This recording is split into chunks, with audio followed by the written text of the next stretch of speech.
करके अगर इसको उखाड़ करके अपने यहाँ ले आते हैं तो इसके इतने प्रयोग हैं कि आप को वास्तव में आनंद आ जाएगा। आपके जीवन के कुछ ऐसी असंभव चीजें आपको संभव होती नजर आएंगी।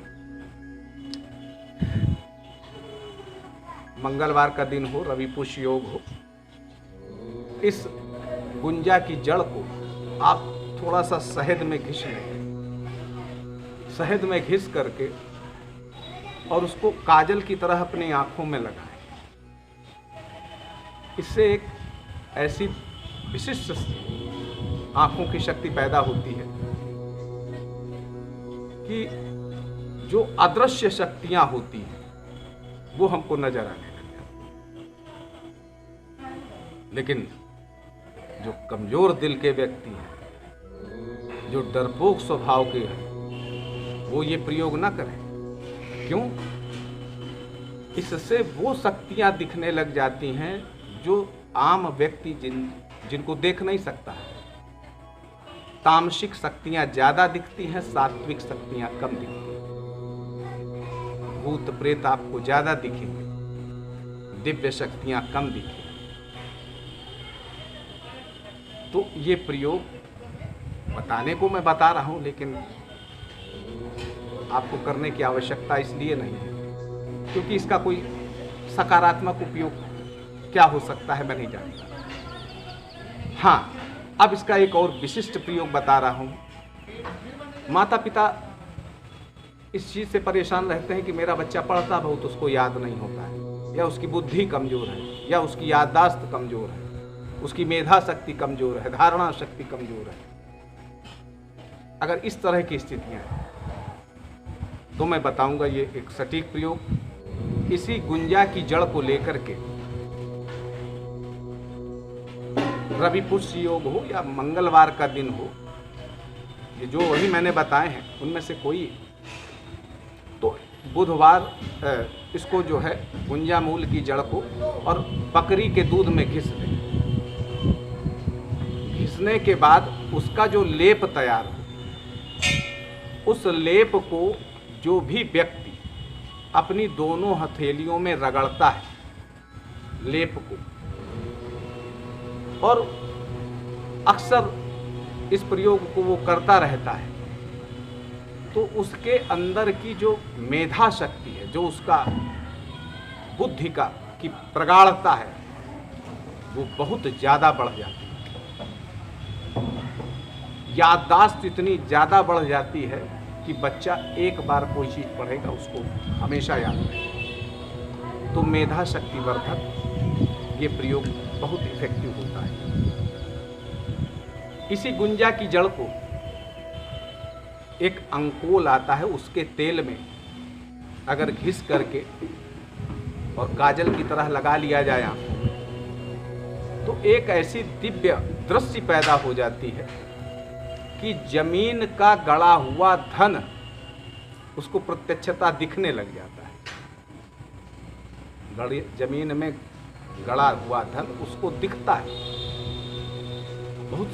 बहुत से लोग मुझसे ये प्रश्न करते हैं, गुरुजी मेरे मकान में धन है या नहीं है?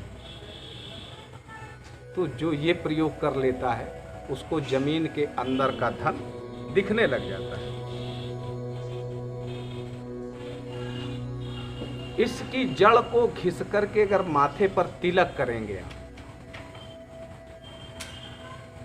तो एक विशिष्ट वशीकरण का प्रभाव होता है। ऐसे व्यक्ति से वशीभूत होते हैं, वशीकरण का प्रभाव रहता है। इसकी गुंजा की जड़ को आप घिस लें, पानी में ही घिस लें और माथे पर तिलक करें। अगर गुंजा मूल की इसी जड़ को अगर काजल के साथ घिस करके अगर आंखों में लगाते हैं, तब तो इतना प्रबल वशीकरण होता है कि ऐसा व्यक्ति लोगों को गालियां भी देता है, मारता भी है, फटकारता भी है, फिर भी वो व्यक्ति को छोड़ करके जाते नहीं। इतना प्रबल आकर्षण होता है अगर इसको काजल के साथ घिस करके आंखों पे लेप किया जाए। बहनों भाइयों, गुंजा की जड़ बड़े काम की है। इसको अगर बेल के पत्तों के रस से और अकौड़ा के रस से, अब अकौड़ा तो आंखों पे लगाने से नुकसान हो सकता है, लेकिन बेल की पत्तियों का रस अगर इसके साथ घिस करके माथे पे लगाया जाता है तिलक, तो ऐसे जातक को देख करके भूत प्रेत भाग जाते हैं। अब अकौड़े का रस अगर मिलावें तो फिर आंखों में नहीं लगाना है, माथे पे लगाना है, तिलक करना है। तिलक करेंगे तो भूत प्रेत ऐसे जातक को, ऐसे व्यक्ति को देख करके भाग जाते हैं। और बेलपत्र के रस में अगर घिस करके आंखों में अंजन करते हैं तो भी आपकी स्मरण शक्ति बहुत ज्यादा बढ़ती है। पढ़ा हुआ आपको बराबर याद रहेगा, भूलेंगे नहीं। पुष्य नक्षत्र का दिन हो, खासतौर पर रवि पुष्य योग हो, और इसकी जड़ आप निकाल करके लाते हैं। उस जड़ को छाया में सुखा करके और चूर्ण कर लें और चंदन के साथ मिक्स करके घिस करके आप इसको रोज माथे पे लगाते हैं तो निश्चित तौर पर सर्व वशीकरण होता है। यानी संसार का हर व्यक्ति आपके वशीभूत हो जाता है। हाँ, इतना जरूर मैं कहूँगा कि ये जो ज्ञान है इसका सदुपयोग करना चाहिए, दुरुपयोग नहीं करना चाहिए।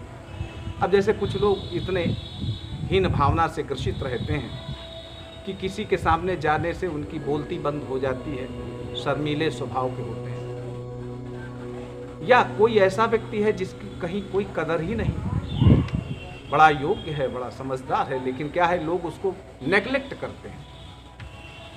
तो अगर वो इसका उपयोग करेगा तो लोग उसकी बात को सुनेंगे, समझेंगे, मानेंगे और उससे अपने आप को अटैच्ड कर रखेंगे। बहनों भाइयों, इस लाल गुंजा की 7 रत्ती लेकर के, लाल 7 रत्ती लेकर के, यानी 7 गुंजा लेकर के और लाल कपड़े में बांध करके अगर आप इसको अपनी तिजोरी में रखते हैं किसी भी अच्छे दिन, किसी भी अच्छे मुहूर्त में, तो आपकी तिजोरी में धन की कमी कभी नहीं रहेगी। बहनों भाइयों, आप सुखी रहें, समृद्ध रहें, ये मेरी कामना रहती है। चलते चलते एक ऐसा छोटा सा उपाय बताऊंगा जो बड़ा काम का है और कभी नुकसान नहीं करता, फायदा ही करता है।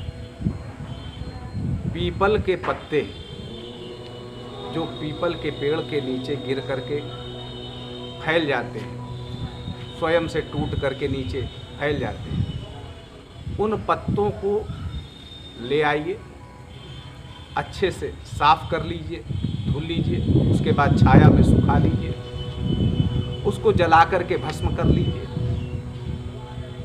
और जिस व्यक्ति को दमा की शिकायत हो,